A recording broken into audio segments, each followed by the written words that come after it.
a lady on here complaining that she had to ration her kids' bacon. I wish I could find her because I really want to tell her that you don't have to buy bacon. You can do a lot with just eggs, bread, milk, and butter. The problem is the prices. I will agree there. There's a lot of things I don't eat anymore because of prices. But the main problem is that you don't know how to be poor and you don't know how to meal prep or plan your food budget. Hello guys, welcome back to Inside Republic. On today's video, we'll be talking about living paycheck to paycheck. Well, living paycheck to paycheck means working non-stop just to survive, with nothing left once the bills are paid. Kindly like and share this video, subscribe and follow for more videos like this. And to show us some extra love, you can send us some super thanks. We'll truly appreciate that.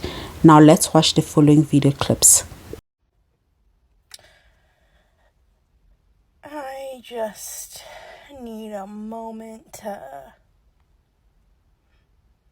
just say how much it sucks living in this economy. Like, it just sucks. Just trying to make rent. Trying to make a livable wage. Afford medications. All of it. It just all sucks. And I'm just having a hard time. And I know I'm not the only one. I know there's a lot of us. So, just looking for some people that understand. Let's talk living paycheck to paycheck, and I'm going to give you the advice that you may not want to hear, but that you need to hear. I see so many people coming on talking about how they're living paycheck to paycheck. They have no money in savings. Meanwhile, I can see that their nails are done, their hair is done, they have a fancy car. You are not living paycheck to paycheck. You are living above your means, okay? I would not be getting these things done. I get it. I love having my nails done, love having my hair done, but I would not be doing these things if I wasn't first able to put money in savings, okay? You are spending money on frivolous things instead of putting money into savings. I don't want to work until I'm 70, okay? I do enjoy treating myself. I do enjoy taking care of myself, but I also always prioritize putting money into savings first, okay?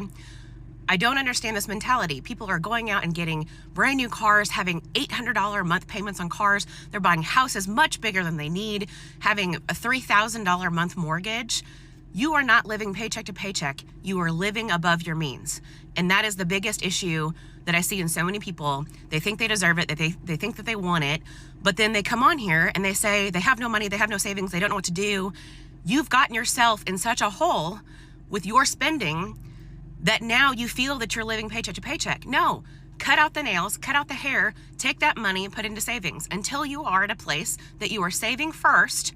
And then if you have extra money to spend on yourself, go for it, treat yourself. But you need to be saving first. It's so expensive not to be rich, and I was raised very financially privileged. My mom had a good job. My dad stayed home and raised the kids. They didn't have to pay for childcare, like all of that sort of thing.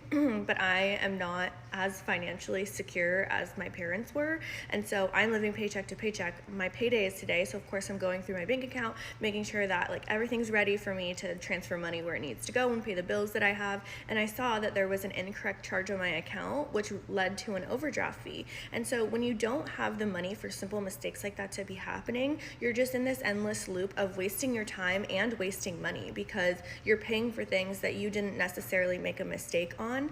And it just is crazy to me that rich people don't have to deal with this because they don't have to worry about if they have a minimum balance in their checking account. They don't have to worry about an overdraft fee because that's never going to happen. If a mistake happens, they'll get compensated, they'll get the refund, no sweat off their back. Maybe there is some time wasted having to like process and request a refund to be made.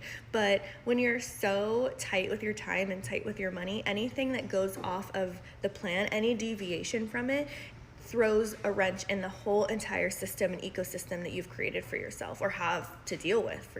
I saw a video of this woman saying that her and her husband bring home $150,000 a year and they live paycheck to paycheck, and people are in the comments are trying to say that they're not budgeting and that, well, you don't need to live in a $500,000 house and shit like that. And I'm like, no, y'all just don't understand how this shit works. Sorry, I ate a quesadilla earlier.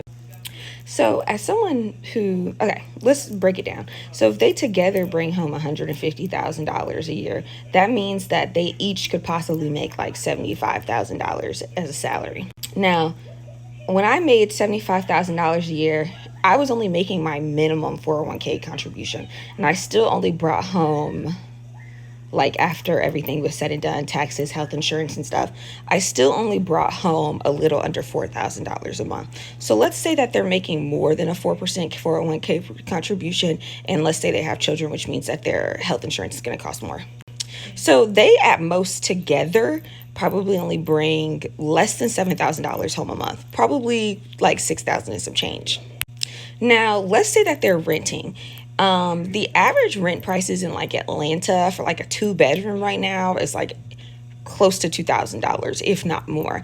So again, if they have children, they likely live in something that's larger than a 2-bedroom. Half of their money already is like going to rent. Now, let's say that they have a car, they got to drive a car, and let's say the car's not paid off. Then there's that car payment.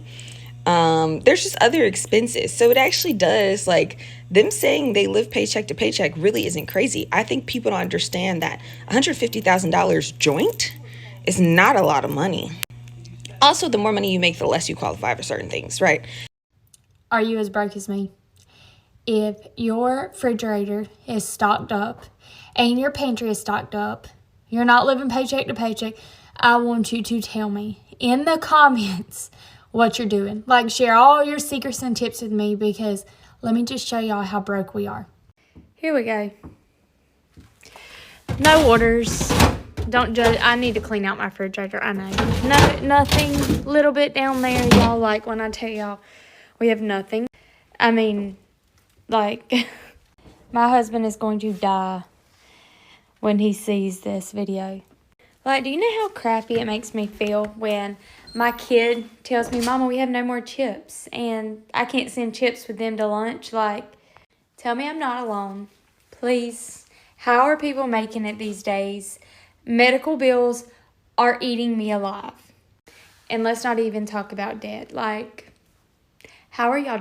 So last week I worked 40 hours in my part-time job. I made this amount. I made $453 for 40 hours of my life, which is still insane to me. I think it's a very, very low number for 40 hours of my life. Anyways, today I'm gonna show you how my budget my retail paycheck this week. And funny enough, it's already all gone. I got my check yesterday. I spent it all yesterday. The first thing I did with this retail paycheck was I went shopping online, and I spent this amount. Before y'all hate me for shopping online, if y'all follow me on Instagram, this is my Instagram by the way, y'all already know what I bought and why I spent that much amount shopping online. And I'm not the best at math. Now we're left with approximately $150. And after I bought all that, I thought to myself, my paychecks are pretty much gone already. I might as well just spend it all. So I went on TikTok, I went to the TikTok shop, and I bought everything that I had on my TikTok shop cart. The last thing I spent money on today was 3 Red Bulls. So that's how I spent my paycheck. I still need to go pump gas. I still got to pay for my college tuition in a couple of days. I still got to pay my taxes. So there was definitely better ways to spend this money. But I think sometimes whenever you work so hard, like I did this past week for 40 hours, you deserve to treat yourself a little bit. Does anybody else remember, like, when they were back in high school, that, like, everybody's goal for the most part was to make $100,000, and if you made $100,000, you were financially free, or you were doing very well, and like you wouldn't really have any problems. You could live comfortably. That was what, 15 years ago?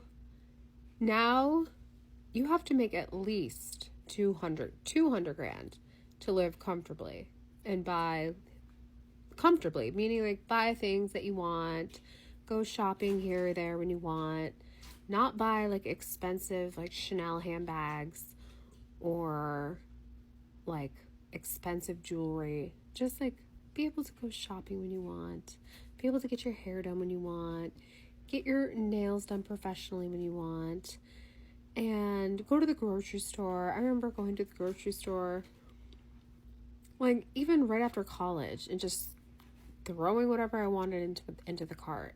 When I was growing up with my parents, we just threw whatever we wanted in the cart. No one looked at prices.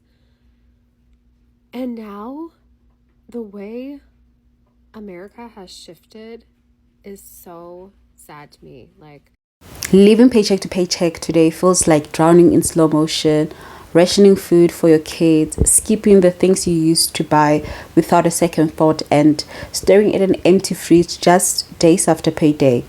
Paychecks vanish in a day, and one double charge can send your entire budget spiraling. You try to downgrade, but no one ever taught you how. And now every grocery trip is a lesson in survival. Fewer bags, empty carts, and strict budgets. The emotional toll is heavy. Dreams you had in high school now feel laughably out of reach. You're not poor enough to get help, but not earning enough to survive. Even with two incomes, couples are barely staying afloat. And while others casually throw around the phrase living paycheck to paycheck, you know the real version. The kind where there's no savings, no cushion, and no room for mistakes. Okay guys, that's it for today. Do let me know in the comment section down below what do you think about today's topic. Until next time, take care.